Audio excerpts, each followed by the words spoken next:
Isang dosenang figura na ikinuhit ng aking kamay.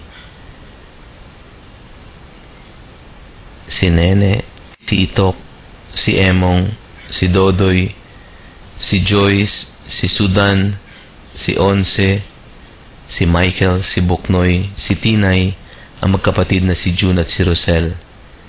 Ilan lamang sila sa milyon-milyong bata na nabubuhay sa walang kulay na mundo.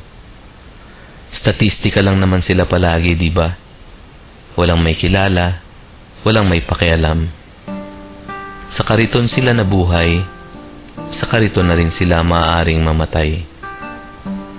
Mahirap silang titigan, mahapdi sa mata. Maging si Kristo nga mismo napayuko at napailing.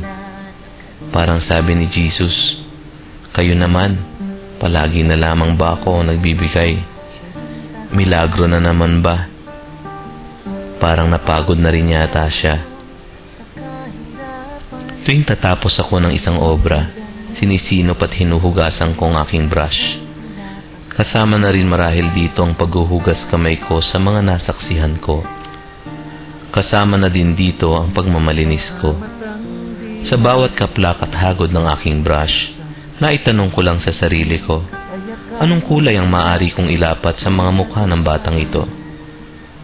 Kaya ba ng brush kong langgasin ang galis ng lipunang aking ginagalawan? Kaya ba ng lapis ko may guhit ang landas nila? Kaya ba ng malapot na pintura baguhin ang anyo ng kanilang mga tahanan? Nakakapagod din ang maging pintor. Walang direksyon, pawarde-warde lang.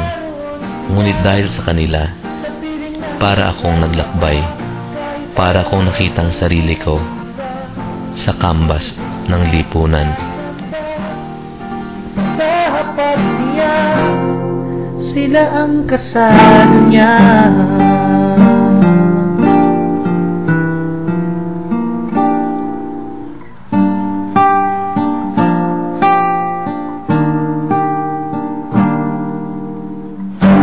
Hihiyaw mga nagpakan, tila ibang na nagkakalkal sa tambakan.